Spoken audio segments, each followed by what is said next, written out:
The city of Thornfield lay shrouded in the dense fog of a northern European winter, where snow fell relentlessly day and night, coating the narrow winding streets like filthy white silk.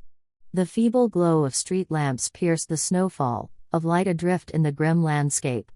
Decaying concrete buildings peeled in gray flakes, frost clung to rooftops, sidewalks, and the awnings of corner shops. The acrid scent of burning charcoal from ancient stoves mingled with the smoky tang of hearth fires, creating an oppressive, bone-chilling atmosphere. Taylor, the eldest daughter of an Asian immigrant family, braced herself against the bone-biting wind. Each crunching step through the snow sent a hollow reminder of her childhood loneliness. She wore a threadbare long-down coat and clutched a plastic bag of leftover food from a late-night diner, the only sustenance she could bring home to her mother, Mrs. Lee, after her evening gambling binges. Taylor's eyes always held a distant sorrow, a forced hardiness. From infancy she had been told she was a burden simply because she was not a boy. Her parents divorced when she was 3 after her mother failed to bear a son. Mrs. Lee, strong before outsiders, had turned to gambling to soothe her rage and disappointment. Debts mounted like a fire consuming her spirit. Mrs. Lee not only squandered money at the tables but unleashed merciless fury upon Taylor, beatings and bitter insults leaving bruises both on Taylor's skin and in her soul. Taylor still remembered her first day selling drinks at a roadside bar when she was only 6. Under the bar's flickering lights, she balanced cans of soda in trembling hands, weaving between rowdy patrons and the clatter of plates, too frightened to cry but powerless to refuse. The next morning, she returned to the fish market, lugging baskets of ice-cold produce, sweat mixing with melting snow. Then came deliveries all over town and the jingle of coins in her plastic bags, the only currency she had to pay back her mother. Her bleakest memory was their cramped rented room, a damp earthen floor, cracks in the wall weeping rainwater, and the iron door squeaking on its hinges. In one corner stood a stack of battered English textbooks, worn exercise books, and a few tattered novels, Taylor's dream of escape. Every blow from her mother carved scars not only on flesh but into Taylor's spirit. Mrs. Lee would hiss, "You are worthless, nothing but a burden on my life." Each word cut deeper than any fist. At night, Taylor clutched her pillow, stifling tears as the wind howled outside. Yet in that silent darkness she vowed, "I will survive. I will rise. And I will take my revenge." Though she was small, every tear testified to her resolve. Day by day Taylor learned to evade her mother's wrath. She studied harder to earn scraps from the school canteen, stashing coins in a hidden box beneath her bed. She perfected polite lies to neighbors to protect herself.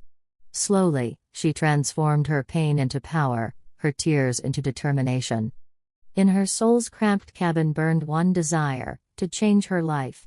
Morning after morning she whispered, "They say girls wilt, yet I will bloom amid this frost." That suffering journey would become the foundation of the strong, unbowed woman Raymond would one day meet, and who would help her find faith again. The air in Taylor's lodging room grew heavier each night Mrs. Lee returned from another sleepless gambling session. A sickly green neon lamp swayed above a shredded plastic curtain, buzzing whenever the wind crept through the window crack. The stench of stale liquor and cigarette smoke clung to every corner, weighing on Taylor's lungs. She crouched on the rickety wooden bed, shivering from fear as much as cold. Mrs. Lee flung her ordinary handbag onto the table and sneered, "Look, child, you'll pay off this debt."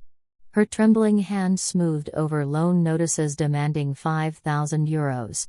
Day by day, new threats and harassing calls rolled in. Her reddened, drunken eyes fixed on Taylor with savage intent. One freezing, rain-lashed night, Mrs. Lee dragged Taylor from her thin blanket, yanking her into the hallway. "Work awaits you at the flea market. Carry fish, run deliveries." Taylor curled inward, teetering on the slick pavement as trucks roared by, splashing muddy water onto her rags. She hoisted the heavy basket of fish, each step an ordeal under the jaundiced streetlights and soggy refuse. At the flea market, Taylor worked like an adult, hoisting sacks of rice, restocking worn shoes, serving snacks for meager coins, far too little to dent the mounting debt. Despite hunger and cold, she dared not complain. Mrs. Lee had always said, "Weak women have no future. If you want to live, you must endure." Even their meager possessions were pawned off. Their creaky bed, the study desk, even Taylor's secret diary crawled from under the bunk and vanished into the night. All that remained was a tattered blanket and a crushed scrap of paper bearing her hopes. The family's crisis peaked one weekend afternoon when a group of loan sharks came knocking, demanding not only overdue interest but threatening to sell Taylor into servitude abroad. Taylor recoiled before their cold, merciless gazes. Mrs. Lee, indifferent, told her, "If the debt isn't paid, I'll sell you." Terror gripped Taylor's heart as she pictured that fate. Lungs burning, she trembled, tears flowing in a silent plea, "I won't let that happen. I will live, and I will have my revenge." The vow echoed like a flickering torch, keeping her from breaking. The next morning, determined to escape the nightmare, Taylor sought work elsewhere. She found a small cafe on the edge of town and asked to wash dishes in exchange for breakfast and a corner of the storeroom to sleep. Madame Marta, the weathered owner, saw the steel in Taylor's eyes and agreed. Taylor seized it as her chance. But Mrs. Lee discovered her. She stormed into the cafe, bellowing, "You think you can run away? Who feeds you?" She hauled Taylor outside like a lumbering machine. Madame Marta tried to intervene but was knocked aside. Taylor was beaten, blood and mud staining her cheek, and her mother left her in the harsh sun to repent. Gasping back home, Taylor paused before a grimy window, tracing finger across the muddy glass at the single keepsake still hers, a music box from her 6th birthday. She straightened her shoulders and whispered, "No turning back. I must move forward." That earlier vow now propelled her.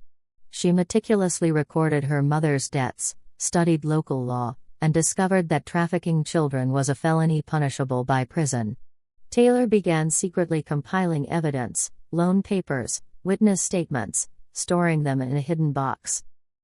Every night she sat by that tiny window, gazing out over the snow-blinded rooftops, dreaming of freedom and a path into the light, school, a career as a psychologist to help those like her. The road ahead was treacherous, but nothing could deter her resolve. Then one small break, Madame Marta reported the abuse to the local authorities. Taylor received a furtive call from the psychiatrist handling domestic violence cases, "We will help you." That promise sounded like dawn after a long night. A thick fog blanketed the city the night Raymond left his corner office on the 2nd floor of Delacroix Tower. The great glass doors slid shut behind him with a soft hiss, the sound echoing like solitary loneliness. Warm golden light inside collided with the city's inky blackness, creating a surreal hush. Through the transparent panes, he saw row upon row of identical windows, each a vessel for dreams and duties, but to him they were only obligations. Raymond Delacroix, heir to Europe's most prestigious conglomerate, the only son of Baron Philippe Delacroix and Lady Adelaide. From childhood he had borne the weight of the family name and its empire. His father pinned every hope on him to expand the dynasty's financial dominion. His mother, aloof and imperious, saw him as a living emblem of status. He was taught that personal feelings were a luxury, only power and wealth mattered. Only his grandmother Rose, a gentle lady with silver hair and a warm smile, spoke of compassion.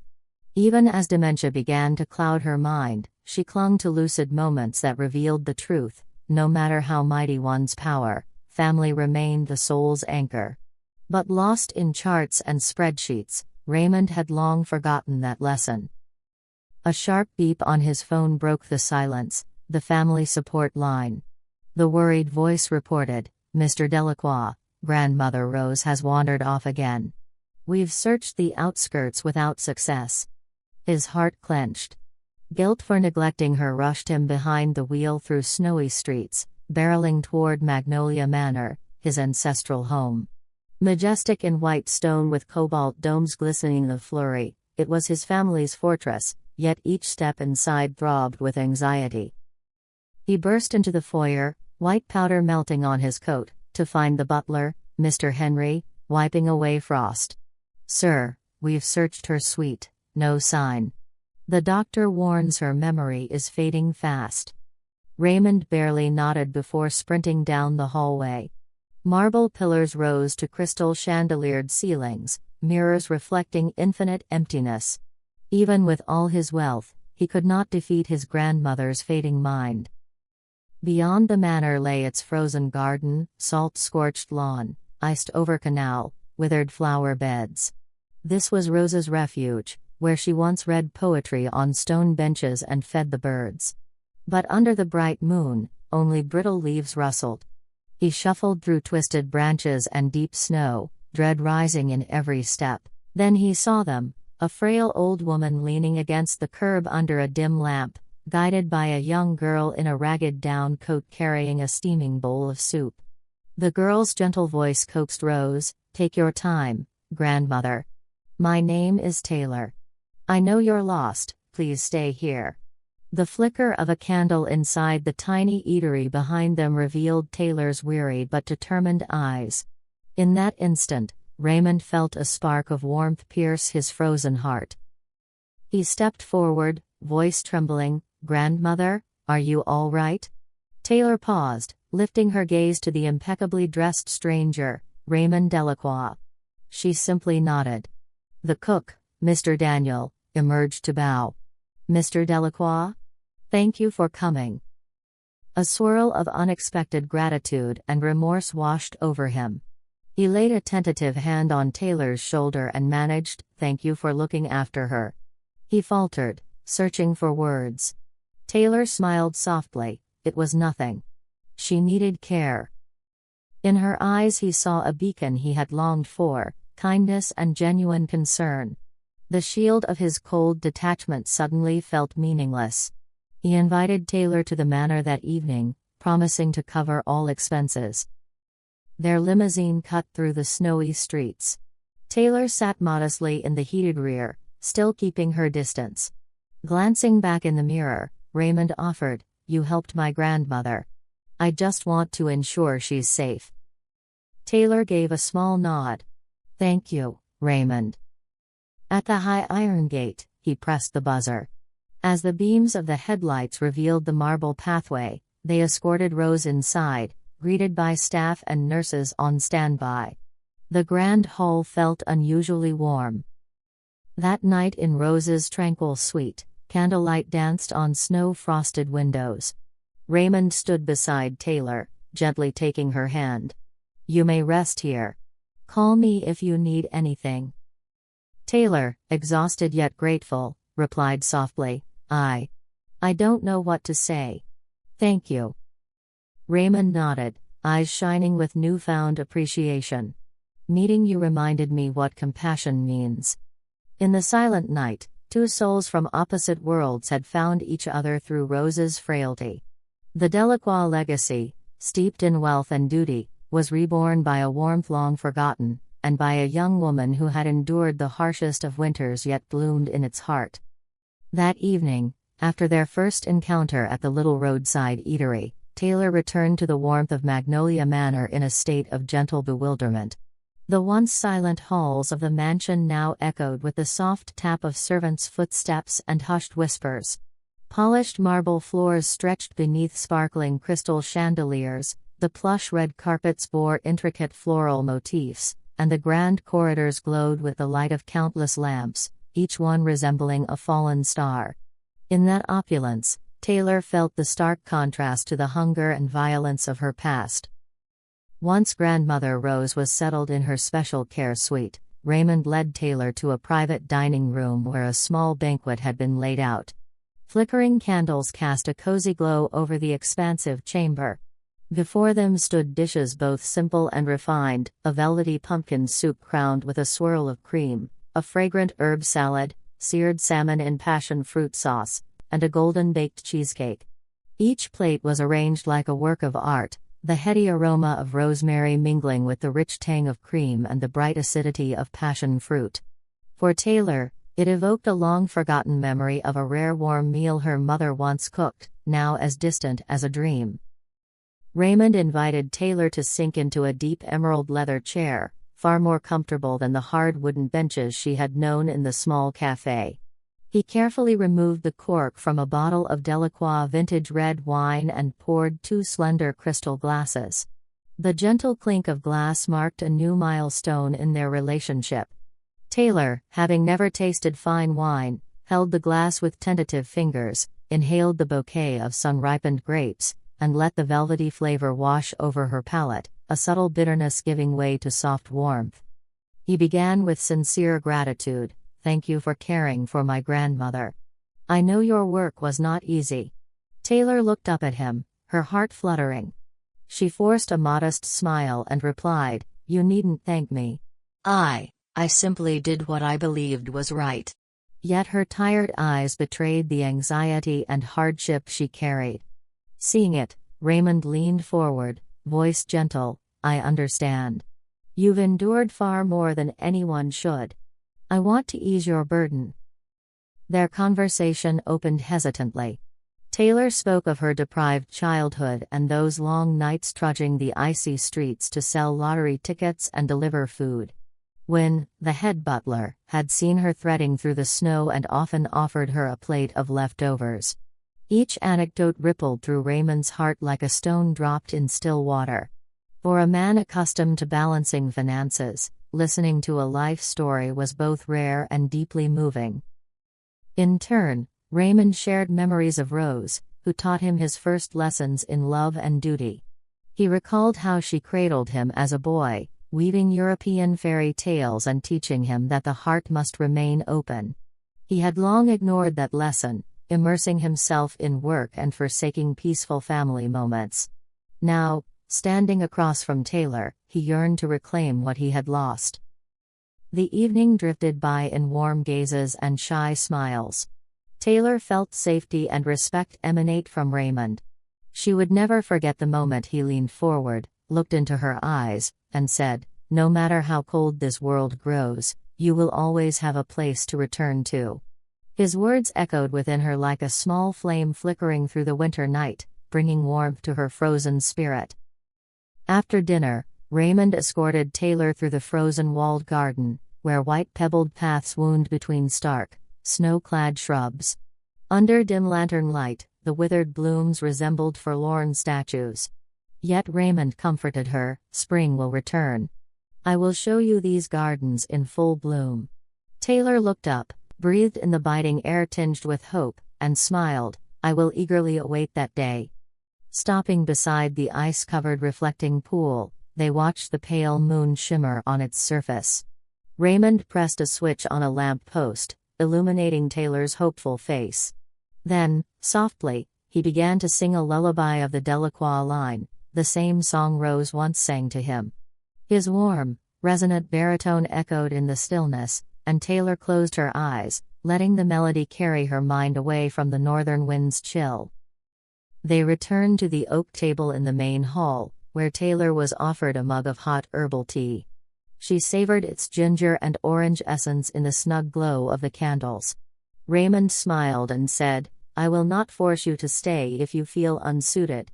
But I hope you will remain longer, so we can learn to understand one another."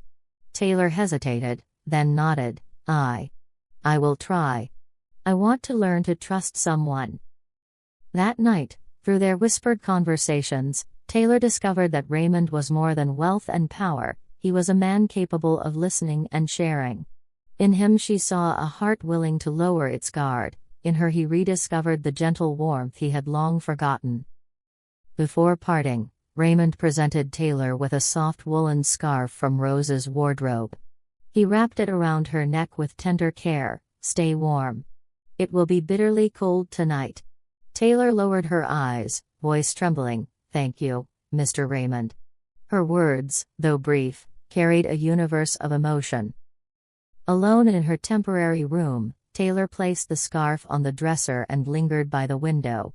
Outside, snow drifted silently, but inside her heart, the ache had dulled. She dreamed of the next warming day, when the cherry blossoms of spring would burst into bloom, a moment she vowed would be when she truly believed love could conquer all suffering. Meanwhile, back in his study, Raymond closed the door, sank into his chair, and recorded in his private journal. "Tonight I met a remarkable girl. She reminded me of my grandmother's pure love, so long forgotten. I want to protect her, and she has saved me from my own lonely darkness." Night deepened around Magnolia Manor, lending its grounds an air of unsettling mystery. Bare branches of skeletal trees reached toward the inky sky like gnarled fingers, challenging the weak glow of the driveway lamps. Beneath those lamps, Raymond and Taylor walked side by side along 2 rows of white marble columns, their breath misting in the bitter cold. Taylor drew her coat tighter, hands clenched in silent tension. Before dawn broke, Taylor slipped quietly from her bed to check on Grandmother Rose. The special care suite remained hushed, save for the steady beeping of the heart monitor. Taylor pressed her ear to the soft hum, heart pounding, then smoothed the blanket over Rose's frail legs and gently clasped her thin hands. Stepping into the long corridor, she passed along its dark mahogany floors, feeling how fragile this peace could be. At the corridor's far end, Raymond appeared in a charcoal gray blazer, carrying his leather briefcase. His face was grave with worry. Together they descended to the dining room, where freshly buttered toast was laid out before windows overlooking the garden. Outside, fog still clung to every hedgerow, a gauzy veil concealing hidden threats. As Taylor bit into her toast, her gaze fell on a small notebook she had discovered in Rose's pocket the night before. The yellowed pages bore the shaky scrawl of an aging hand recounting cherished memories, until, tucked among them, a hastily written line read, "Remember to protect the family. The day will come." Taylor flipped through the warning over and over, her heart tightening. A foreboding chill crept over her. Were Rose and she in danger? At that moment, Raymond's phone buzzed with a message from Chief of Security Navarro. "Sir, we've detected unauthorized entry in the West Wing storage vault. Surveillance cameras caught suspicious figures last night. Muddy footprints were left on the marble floor." Raymond straightened at once and folded the paper. "Taylor, stay with Rose and keep watch. I'll investigate immediately." Taylor nodded, the cold dread running down her spine. She knew Raymond was not only protecting his grandmother but also shielding her, this girl who, by chance, had brought warmth back into his life. Raymond strode to the heavy wooden door of the vault and pushed it open. Inside, pale overhead lights revealed towering iron shelves crammed with Delacroix family archives, precious antiques, and sealed chests. His footsteps echoed against the dripping of a loose pipe in the corner. He crouched to inspect a set of blackened shoe prints in the mud on the marble beneath, a trail of evidence. Scattered flecks of gold leaf hinted that the intruders were after something valuable, something specific. Meanwhile, Taylor remained at Rose's side, her eyes fixed on the dark hallway. Her hand hovered over her phone, ready to call Raymond, but she recalled his warning, "Stay calm, any rash move could backfire."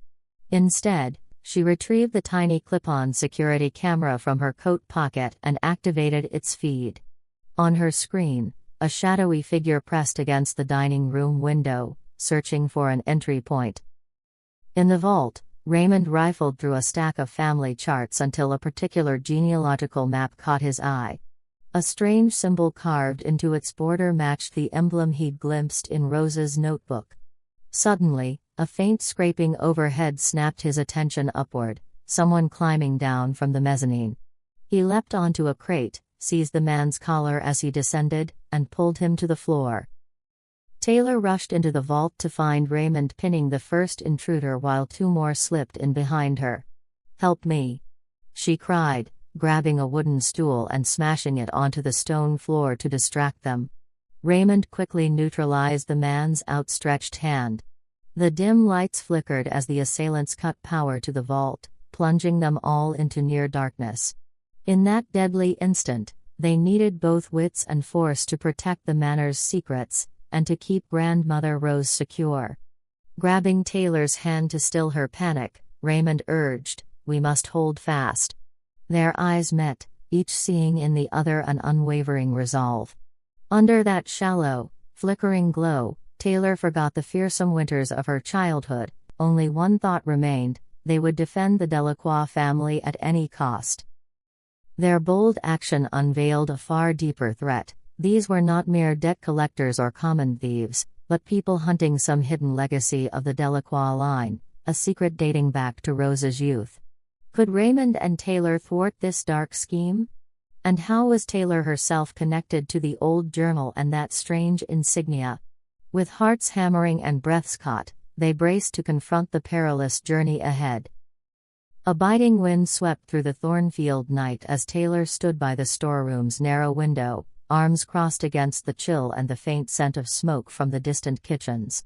She was with Raymond and a small team of Delacroix security guards, sweeping the deserted outbuilding behind the magnolia garden. Dead shrubs more brittle than bones scraped the patrol lights. Here and there, snow clung to their skeletal branches. Fog braided with the beams of the patrol vehicles, casting ghostly lanterns across the stillness. Taylor hugged herself against the cold, whispering, "I," before clearing her throat and glancing at Raymond's dark uniform. "Be strong," she told herself. She pivoted to watch the handheld monitor he'd given her at dawn. The grainy feed showed muddy footprints and a reddish smudge, evidence that something foul had transpired. Raymond advanced along the brick wall, low voice directing, "Taylor, stay behind me. Hold the radio, call out if anything moves." His tone was warm but taut with tension. To save Taylor, to save grandmother Rose, to defend his family name, his responsibility weighed like winter's frost. Suddenly, from within the vast warehouse, metal doors rattled. A beam of light flickered. Startled, Raymond signaled his guards to split left and right, weapons at the ready. Taylor shrank back behind a low hedge, heart pounding like a drum. She saw two intruders in dark coats and leather gloves, one of them seizing a frail woman, her own reflection in horror, as they dragged another Taylor figure toward a derelict shed. A gruff shout rang out, "Tie her up." A flashlight beam slashed across the narrow alley, fixing on the bound figure. Taylor froze in shock, and then, horror, the victim was her twin shadow, her own coat and features duplicated in the kidnapper's grip. She staggered, unwilling to accept the impossibility. In the same heartbeat, Raymond charged forward, screaming, "No!" He ripped open his overcoat and lunged, rushing the assailants like a thunderbolt. Patrol lights flared white, shadows danced, and his guards poured into the fray. Gunshots cracked the night. The kidnappers barked orders, "Back off, or she dies." "Taylor, desperate," screamed Raymond, her voice cracking. Bullets ricocheted off metal and masonry. Raymond gritted his teeth and signaled a coordinated assault. Guards flanked the attackers as Raymond vaulted onto the roof of the waiting truck, clambered across its hood, and pounded on the driver's window, "Release her." His voice was not an order but a raw plea, spurred by the terror of losing the one person he cared for most. Inside the truck, the kidnappers shoved Taylor into an abandoned storage room, its iron racks peeling paint and smelling of engine oil. They slammed the steel door and shot the lock home with a heavy bar. Taylor collapsed against the damp concrete floor, knees buckling into a grimy puddle. She clawed at the door, sobbing, "Raymond, please don't leave me." Tears, snow, and echoing darkness swallowed her cries. Outside, Raymond hammered on the metal door, knuckles raw, as the security siren blared scarlet across the estate. He recalled the night Taylor laid a hand on his shoulder among the wildflowers, urging him to protect her. The thought of her alone in that hostile space spurred him on. With a final heave, he dislodged the door from its hinges. A guard burst in, shielding Taylor and leading her out into the pale light. She trembled as he swept her into his arms, whispering, "You're safe now. I'm so sorry, I should have been here sooner." They pressed the captors to the ground and bound their hands. Raymond's eyes were stormy as he grabbed the ringleader by the collar. "Do you think you can toy with my life?" The man sneered. "Delacroix, we work for Mrs. Lee. Your precious mother-in-law. She ordered us to use you against her daughter." Raymond's face contorted with fury. "That despicable woman. She isn't worthy of you." A second thug lunged at him, but Raymond sidestepped and delivered a crushing blow to his ribs. Delacroix's security cuffed the kidnappers as Taylor clung to Raymond, tears streaking her cheeks. "Thank you, Raymond." He brushed her hair back, voice gentle but steely. "You're safe. I'll never let anyone harm you again." Overwhelmed by guilt, Raymond lifted Taylor into his arms and carried her through the corridors back to the mansion. She rested her head against his shoulder, voice quivering. "Don't ever let me be afraid again." He stroked her hair, whispering, "I promise, I won't." A Delacroix ambulance arrived moments later to attend to Taylor's bruises and ensure no lasting harm. Outside, the international authorities, pre-notified by Raymond, were already arresting the human traffickers and seizing the illicit evidence. A remorseful Mrs. Lee, the mastermind behind it all, was escorted into the study in ashen shock when she learned her plot had been uncovered. In the mansion's warm infirmary, Taylor lay beneath thick blankets. Raymond kept vigil at her bedside, candlelight casting gentle shadows across her face. He held her hand, eyes shining with determination and love. "You're safe. I swear no one will ever hurt you again." Taylor gave a tired smile, tears still glistening. I believe you." Those words, spoken in the darkest hour, marked their greatest trial overcome, darkness giving way to the dawn of hope and love's permanent flame. Soft candlelight from a single flame on the small bedside table warmed the treatment room at Magnolia Manor. Taylor awoke slowly, her head throbbing beneath the gauze wrap and her heart pounding at the memory of the nightmare she'd endured. The scent of antiseptic mingled with Delacroix herbal essences, making her feel as though she'd slipped into another world, one where she was safe. The door creaked open, and Raymond entered carrying a tray with steaming herbal tea and 2 freshly baked pastries. His eyes, gentle as spring's first stream, brimmed with relief as he saw her awake. She reached out weakly, voice raspy. "Are you all right?" He smiled warmly. "I'm fine, just worried about you." Simple words, yet they carried a universe of care that made Taylor's heart flutter. They sipped honeyed chamomile ginger tea and nibbled on soft cheese pastries, warmth spreading through her limbs. She met his gaze, tears glistening. "Thank you for saving me." Raymond placed a comforting hand over hers. "You're safe. I promised I'd never let anyone hurt you again." His tone softened as he looked deep into her eyes. "And I will keep that promise." Taylor's fingers tightened around his. I don't know how to say more than that. I believe you." Her tears now were no longer of fear, but of gratitude and hope reborn. As dawn crept through lace curtains the next morning, Taylor found herself in her own small sunlit room by the west wing. The walls were painted a soothing cream, the window framed the dew-glazed magnolia blossoms outside. On her dressing table stood a framed photo of Taylor and Rose from the night before, both beaming in relief.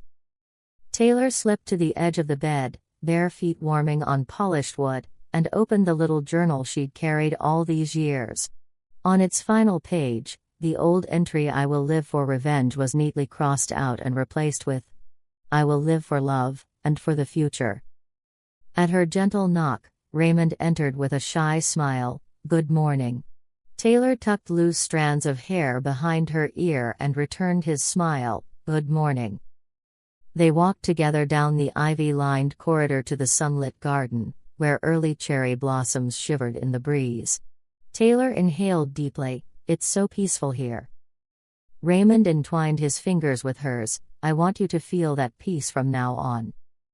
Beneath the budding branches, petals drifted like pink snow, as if celebrating the promise they had just made, that neither storm nor trial could ever sunder their bond. Morning rays filtered through the broad windows of Taylor's new study space, bathing her corner of the manor in gentle warmth. Across from her sat a sleek Delacroix tablet, logged into her first session of the Thornfield Online University's one-year social psychology program. A single potted orchid lent the room a tranquil fragrance. Raymond watched her with pride. "I've enrolled you in that course so you can pursue your dream of helping others." Taylor's eyes glistened. I can't thank you enough." She opened the syllabus: developmental psychology, clinical techniques, communication skills, each module resonating with her long-held desire to heal wounds unseen. Grasping Raymond's hand, she whispered, "You've given me my future." In the following weeks, Taylor balanced morning lectures with afternoon volunteer work at a center for abuse survivors, guiding them through coping exercises and offering gentle support. At night, Raymond joined her over steaming tea, quizzing her on key theories, always mindful of her fatigue, and offering a cup of ginger-infused comfort when her hands trembled. One afternoon, Taylor received an invitation to the Delacroix family board meeting. Clad in a simple sky-blue dress, she entered the grand salon beneath glittering chandeliers and gilded portraits. Curious, whispered glances followed her until Rose stood and proclaimed, "This is Taylor Delacroix, my granddaughter now." Pressed hands on her shoulder, Rose shielded Taylor from the cold scrutiny of the assembled cousins. During the meeting, Raymond introduced Taylor as the group's future psychological advisor, to support Delacroix employees' mental well-being. Some business-minded members nodded with thinly veiled skepticism, until Chief Navarro recounted how Taylor had cared for Rose on that snowy night, proving her courage and resourcefulness. That evening, Taylor delivered winter care packages, blankets, coats, notebooks, to an orphanage sponsored by Delacroix. The children's bright smiles as they received her gifts reminded her of the bowl of soup Madame Marta once offered on a snowy night long ago.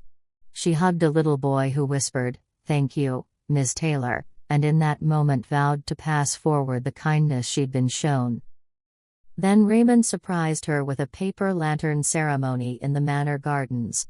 100 lanterns glowed on wooden frames, forming a path of light. At its end stood a frame covered in photos: Taylor's first night at the manor, her earliest lectures, the day she founded her scholarship fund, and the faces of children helped through her first outreach. Taylor's eyes brimmed. He remembered every detail. Raymond appeared with a carved wooden box bearing her name. Inside lay a small badge inscribed Guardian of Hope. She caught a tear as she whispered, "I don't know what to say." He tilted her chin gently. "You have rekindled hope, for Rose, for me, and for so many others. Keep lighting the way." With that pledge, hand in hand, they stepped forward together into a future shining with promise. After the heady sweetness of their early days, Taylor and Raymond discovered that love, like any living thing, harbors hidden currents. When Raymond sank into high-pressure business deals, Taylor felt an unfamiliar hollowness, as if adrift on a stormy sea. One morning, a slender beam of sunrise cut across Taylor's sleep-swollen eyes. In the kitchen, she'd prepared breakfast: toast, eggs, herbal tea, hoping to surprise Raymond. Yet the hour passed and his messages remained unanswered. Worry tugged her chest. Where is he? Is he upset? Meanwhile, atop the Delacroix Tower, Raymond was buried under endless spreadsheets and conference calls that stretched past noon. Only when the final meeting adjourned did he notice a dozen missed calls and urgent texts. "Where are you? I've been waiting. Please reply." A pang of regret struck him. She'll understand, but why did I let her wait so long? He dashed downstairs without even changing out of his suit, the autumn wind tangling his hair as he leapt from the Mercedes into the kitchen, only to find the breakfast gone cold and Taylor's eyes rimmed red. "You're late," she said quietly, and the simple words felt like an arrow. He sank to a chair, voice thick. "I'm sorry. Work." Taylor set down her plate, body shaking. "I don't care about work. I care about you." Then she turned and retreated to her room, leaving Raymond bereft in the cavernous kitchen. Moments later, he summoned the butler. "Have white orchids delivered to Taylor with my apology, and invite her to dinner tonight." That evening, beneath lanterns by the ornamental pond, he waited in a crisp white shirt. Taylor arrived, hurt still shadowing her gaze. He offered the orchids. "I'm sorry." She hesitated. "They are beautiful, but they can't heal what's in my heart." Raymond took her hand. "Ernest, I know. I'll arrange my schedule so my work never intrudes on us again." Taylor inhaled and asked, "Do you promise?" "Just give me a chance." He spread a plush blanket on the lawn and drew her close. In the hush, listening to goldfish drifting beneath the pond's surface, she saw the truth in his smile and in his gentle kiss to her hair. "You are my priority." Yet challenges persisted. When Taylor organized evening tutoring in rural villages, Raymond fretted, "It's too late, and too remote." She bristled, "I'm not a child anymore, don't smother me." Their confrontation crackled like winter wind through bare branches. They argued under the lamplight. Taylor declared, "I've been through worse. I need my freedom, not perpetual protection." Raymond's voice trembled, "I only fear losing you." Her eyes widened. "Why don't you trust me to stand on my own?" Silence fell like frost between them until Raymond caught her in a gentle embrace. "I'm sorry, I'll learn to trust you." Taylor rested against his chest, feeling the fragile warmth between them. A few days later, Taylor led Raymond back to her old neighborhood, the narrow alleys, the shabby shops, the snow-slicked sidewalks of her childhood. She told stories of that time, the debt collectors, the scorn, and the nights of silent tears. He listened intently, hand in hers, and murmured, "You survived all that. I admire your strength." Taylor let out a bittersweet laugh. "Now you want to dote on me again?" Raymond met her eyes sincerely. "I want to walk with you, not to shield you, but to share the path." She pressed her head against his shoulder, realizing that love need not be flawless, but could learn to balance devotion and freedom. A sharp ring in the manor broke the evening stillness. Raymond set down the Guardian of Hope trophy and saw a video call flashing from Paris headquarters. He took a steadying breath and tapped the screen. There sat the Delacroix Council in full regalia, cousins, uncles, and elder statesmen arrayed in stern authority. At the head of the table, Baron Philippe's voice thundered. "Raymond, we must discuss your marriage and whether someone of Taylor's background is acceptable to the lineage." Raymond's gaze hardened. Council members offered worried counsel. He should reconsider. Delacroix had always married within its own bloodline. Taylor's past made her unfit. Some even invoked an ancient tradition of in-family unions to preserve purity. He closed his eyes against the weight of their words and then spoke with unshakable conviction. "I understand tradition, but love isn't a commodity to be negotiated. Taylor is not an outsider, she is the future of Delacroix." Silence fell across the video link. Baron Philippe intoned, "You cannot decide alone. Our founding charter demands consensus from the Council. We require interviews, evaluations, and thorough background checks." Raymond responded firmly, "I welcome any process you deem necessary, and I ask that Grandmother Rose vouch for Taylor. She promised I could choose whom I love." At that moment, Rose's image flickered into view, her silvery hair haloed by lamplight. "Your ancestor insisted that a Delacroix's happiness must guide our way. I choose Taylor as my second granddaughter." Her voice, though trembling, bore undeniable authority. "Do as your heart tells you, my son." The meeting ended amid tension, leaving Raymond to switch off the feed with a sigh. Taylor waited anxiously on the sofa, and he embraced her. "They have doubts, but I will fight to be with you." She laid her head on his chest, whispering, "I know you will." The next day, the family assembled at Delacroix Hall for a grand ceremony of their clan's heritage. Raymond, in pristine white tailcoat, led Taylor onto the stage. He addressed the gathered kin. Esteemed family, meet my beloved, Taylor. She is not a matter of convenience but a testament to love's power over adversity. From her, I have learned compassion and the strength of hope. I ask not for blind acceptance, but for open hearts. Taylor stepped forward, voice unwavering. Honored counsel, I am not born Delacroix, but I hope to serve as an example of empathy and to enrich our legacy with genuine care. A hush blanketed the hall, then polite applause swelled into genuine cheers. Some voices of dissent persisted, but Rose rose to her feet and banged her fist lightly on her cane. Silence. Tradition evolves with time. Her command resonated like a drumbeat, and the crowd fell still. She advanced and laid a hand on Taylor's shoulder. I welcome you as my granddaughter, and so now does Delacroix. Reluctant faces softened into nods of respect. That evening's dinner, set beneath arches of red and white roses, was warm and inclusive. Guests shared family stories, asked Taylor to sing an Asian folk melody, and joined in clapping to her gentle refrain. By night's end, the council had embraced this new chapter. Delacroix, they decreed, would stand for both heritage and the courage to change. A cold early winter breeze rattled the balcony of Taylor's suite, carrying the scent of frost and the distant murmur of Thornfield under its veil of fog. She leaned against the lacquered railing, gaze fixed on the wet marble courtyard below. Memories of Mrs. Lee's relentless cruelty, those interrogation nights and bindings, played like grainy film in her mind. Her heart felt torn, half yearned for freedom, half ached with love for Raymond. Her phone buzzed. The screen read Mrs. Lee. Taylor's pulse thudded.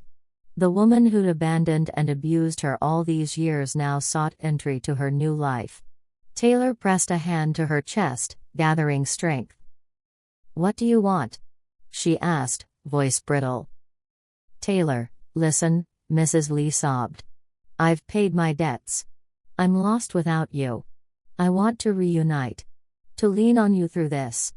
Taylor sank to a chaise lounge, eyes shut. Part of her ached to help her birth mother, part recoiled at the memory of betrayal. She whispered, please stop. I need time, and ended the call. The next dawn found Taylor pale at the Manor's shared study. Raymond saw the change in her eyes. What's wrong? She shook her head as tears welled. Mom called. She wants to come back. He pulled her close. Bring her here. We'll help her. Taylor recoiled, voice firm, you don't understand. She hurt me too much. I love you, but I can't let her back into our life. Her words struck him, and she turned away, fearing she'd pushed him away too. That afternoon, Taylor was stunned to find Mrs. Lee standing at the iron gates, travel bag in hand, eyes a mix of fear and hope. The butler announced, Mrs. Lee requests a meeting. Taylor swallowed hard, then descended to meet her mother. Mrs. Lee, trembling, extended a hand, please. Let me apologize. Gray hair disheveled, she knelt, I regret everything. You are my child, please give me a chance. Taylor recoiled, fists against her heart, do you think a single sorry erases years of pain? She cried, tears streaking her cheeks. You don't deserve my forgiveness. She raced back up the corridor, leaving Mrs. Lee weeping in the foyer. In her meditation room, Taylor sat cross-legged, breathing through her grief. I must choose. Freedom or forgiveness. She realized compassion was her gift, and a pillar of her love with Raymond. Rising, she steeled herself. Later, she found Raymond waiting in the drawing room. I'm coming with you. He rose with determined tenderness. Together they descended the marble staircase to find Mrs. Lee still waiting. Taylor softened, voice low, Mother. Mrs. Lee looked up, hope flickering. Taylor drew a steady breath and spoke quietly. I will help you rebuild yourself, but our relationship starts now, on respect and genuine love. Tears of relief flowed as Mrs. Lee clutched her daughter's hand. Thank you. Thank you. Thus, from the height of inner conflict, Taylor forged a new path of mother-daughter reconciliation, while safeguarding the love she shared with Raymond. A chorus of birdsong heralded a misty Thornfield dawn as Taylor prepared for the next critical step, bringing Mrs. Lee to justice for her years of abuse and exploitation. In the Manners study, piles of legal documents and medical affidavits covered the desk. Raymond placed 2 strong espressos before her. "Are you ready?" Taylor met his gaze, determination in her eyes. "I must do this to free myself." They retained Delacroix and Partners, an elite firm specializing in family and human rights law. In the panel-lined counsel room, the lead counsel, Alistair Moreland, noted gravely, "We have irrefutable evidence, medical reports of Taylor's injuries, witness statements, loan records revealing forced child labor. We can file charges within 2 weeks." Though the wait was tense, Taylor and Raymond continued to care for Mrs. Lee under strict house rules: no private contact with Taylor, no outbursts. Mrs. Lee's subdued tears only strengthened Taylor's resolve. On the day of the hearing, they arrived at the grand neoclassical courthouse atop a hill. Ionic columns pierced the sky, arched stained glass windows filtered golden light. Taylor wore a tailored camel coat and carried her dossier like a shield. Her pulse raced, but this time with righteous conviction. Prosecutor Harding opened with a stinging indictment. From age 6, Taylor was forced into bars, fish markets, delivery work, essentially sold into labor to pay her mother's debts. We present loan receipts, neighbor testimonies, and medical records documenting her scars. Taylor gripped a single white rose Raymond had given her, clenching it in silent strength as her past flashed before her. She closed her eyes for a moment, then whispered, "You deserved freedom." When Mrs. Lee took the stand, her voice quavered. "I'm sorry, I was desperate and took the wrong path." But under cross-examination, her defenses crumbled. Delacroix counsel argued, exploiting a minor for financial gain and trafficking them is a grave felony under Thornfield law. After 2 days of rigorous testimony, the judges retired. Outside in the cool dusk, Taylor rested against Raymond's shoulder. "I feel lighter." The next morning the verdict arrived. Mrs. Lee was found guilty of child labor exploitation and forced trafficking.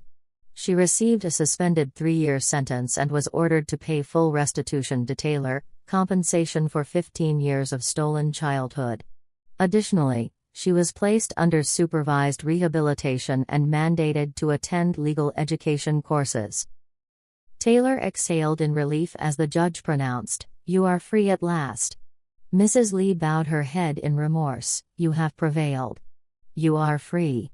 Taylor stepped forward, placing a gentle hand on her mother's shoulder. "We will start anew. I will help you heal." Under the courthouse's amber glow, as Taylor and Raymond clasped hands, they felt the weight of their past fall away. With vengeance set aside, they looked forward to a future unburdened, one chapter closed, another begun. Spring's first dawn bathed Taylor's home study in soft light, the words developmental psychology flickering on her online classroom. As her instructor welcomed students to explore the human soul, Taylor drew a steadying breath. On her journey from street corner vendor to emancipated wife of a Delacroix heir, she had finally reached the place she was meant to be. After 2 hours of lecture, Taylor joined a global video discussion and courageously presented her essay, From Trauma to Inner Strength. The professor praised her story as both moving and inspiring, a call to action. Taylor smiled, heart soaring. This was her purpose. That afternoon, Raymond and Taylor visited Thornfield University's psychology wing. Red brick facades glowed in the sun among fiery blossoms of the flame trees. Professor Alex, head of clinical studies, guided them through the new counseling practicum rooms. "Our leading student counselor is Taylor Delacroix. We're immensely proud of her." Colleagues applauded as Taylor bowed her head, humbled yet glowing with pride. At twilight, she co-hosted her first workshop, Building Inner Strength After Crisis, in the campus's intimate hall. Dozens of students and faculty filled the seats. Standing on stage, Taylor declared, We all face despair, but within each of us lies a hidden gem. Belief in ourselves is the key to unlock hope. When she recounted her own path, from forced child labor to reclaiming her life, the audience fell silent before erupting into a standing ovation. Raymond watched from the front row, eyes brimming with admiration as she signed books and met attendees afterward. Outside class hours, Taylor spearheaded Wings of Hope, a Delacroix-funded scholarship program for disadvantaged psychology students. Over several busy days, she drafted application guidelines while Raymond approved budgets and secured academic partnerships. Every milestone only confirmed their shared commitment. On a drizzly afternoon, Taylor and her student volunteers visited a children's home, leading art activities and storytelling. The children's smiles as they received fresh notebooks and warm coats moved her to tears. "May these wings carry your dreams high," she told them, and they cheered as if to affirm her words. By month's end, New Tomorrow magazine featured her story, From Asian Immigrant to Delacroix's Psychological Beacon. The article lauded the synergy of business paired with philanthropy and previewed the upcoming rollout of Wings of Hope. Taylor read the piece beside Raymond in the Manor's drawing room, eyes shining. "I never imagined our story could touch so many." He slipped his arms around her. "You've done something extraordinary. I'm so proud." She turned, pressing a gentle kiss to his cheek. "We did it together." Summer arrived with the thrill of midterm successes. Taylor earned top marks and was granted an honorary scholarship to teach a guest lecture on resilience techniques. At the convocation in the Grand Hall, the campus buzzed with champagne and rose petals. Taylor ascended the dais, her heart fluttering when she spotted Raymond cheering ecstatically. She grinned broadly. What could be more fulfilling than living your passion with someone by your side? That spring, Thornfield's cherry blossoms blushed the avenues pink, petals drifting like confetti in the breeze. Taylor, in a soft pastel dress, and Raymond, in a cream linen suit, strolled beneath a wooden arbor draped in blossoms. Sunlight filtered through new green leaves, each mote dancing like a star. All around them was a scene so enchanting it felt lifted from a childhood dream. Today marked 1 year since the fateful night in the derelict shed, the moment their destinies intertwined. Taylor's dress swept the ground, cherry petals woven into her loose waves. Raymond's tie echoed the blossom's blush.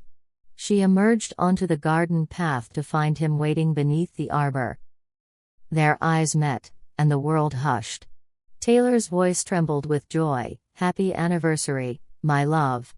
Raymond squeezed her fingers. "Happy anniversary to you, who entered my life and changed it forever." He bent down and pressed a gentle kiss to her lips. First love's sweetest taste mingled with cherry perfume. They settled on an antique stone bench, legs grazing the soft grass. Leaning into him, Taylor asked, "Do you miss me as much as I miss you every moment?" Raymond brushed a stray petal from her hair. "Every second without you feels empty." They spoke of dreams yet to come, a cozy lakeside cottage for reading and research, a sanctuary for the scholars and children they hoped to mentor. And of children, laughter and learning echoing through rooms they'd build together. She nodded, heart full. "Yes, let's create that world." As dusk approached, they launched miniature floating lanterns on the pond, lanterns of hope, each carrying a silent vow. "Through storm and sunlight, I will be your steadfast shore." Under a velvet sky, they gathered around a small bonfire in the garden, Raymond strumming a simple love song on his guitar. Taylor closed her eyes and let the melody fill her, the flickering embers dancing in her vision. Each note carried his promise, "I love you," which they whispered aloud, forging their first unreserved confession. "I love you. I love you, too." And in that moment, love blossomed brighter than any springtime cherry.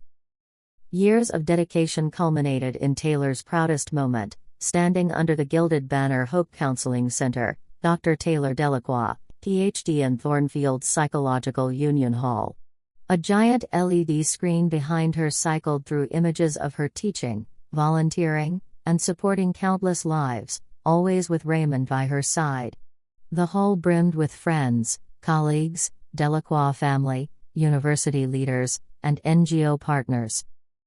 Dressed in an elegant white dress and hair swept into a low chignon, Taylor stepped to the podium, voice steady with emotion. "Today, I am honored to open the Hope Counseling Center, not only a place for healing those in crisis, but a cradle for community hope." Applause thundered as she recounted her journey from a cold-weather child laborer to an academic and counselor, and finally to the founder of Wings of Hope. Raymond rose from the front row, violet wine in hand, and toasted in flawless English. "To Taylor, my partner in life and in hope, may every step of your journey light the path for those still in darkness." Taylor blushed, tears of joy in her eyes. "Thank you, my love. We'll continue this work together." Among the guests were Rose and Madame Marta, the first to kindle Taylor's journey, and Mrs. Lee, now embraced by the community she once harmed. Mrs. Lee approached Taylor with tears. "You gave me a second life. Thank you." Taylor hugged her mother, forgiveness shining in her gaze. "I'm sorry you had to wait so long. We'll walk this path side by side." That evening, the garden party glowed beneath red and white lanterns. Guests shared stories of renewal, laughter wove through flower-scented air, and Taylor and Raymond sang Taylor's own poetic composition, a requiem-style piano piece woven with Vietnamese lyrics of triumph over sorrow. LED lights along the reflecting pool twinkled like a living score beneath the moon. The next day, Taylor returned to work in her newly christened center.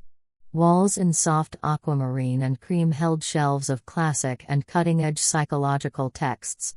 Her desk wore the Guardian of Hope emblem, family photos, and letters of thanks. She sat at her digital schedule, ready for her first client, a veteran with PTSD who had once been homeless. Gently, she guided him through cognitive behavioral exercises and connected him to military support networks, witnessing his weary eyes fill with trust. Late that afternoon, Raymond called. "How's the scholarship fund?"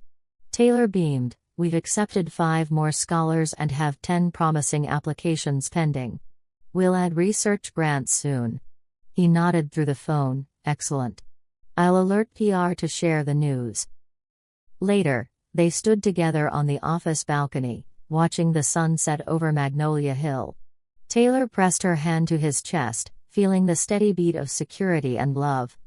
"I'm so happy to live my passion with you by my side." Raymond leaned in, lips brushing her hair. "And I'm grateful to love you more each day." That weekend they retreated to the lakeside cottage now converted into the Resilience Retreat Center, hosting workshops in healing meditation and Journal of Hope writing. Under lanterns and laughter, new friendships formed, memories of bargains made long ago faded, and the night air carried the freedom Taylor had once only dared to dream. In every blossoming spring and bright sunrise, Taylor and Raymond embraced an open-ended finale, one written not in ink but in compassion, courage, and the enduring promise of hope.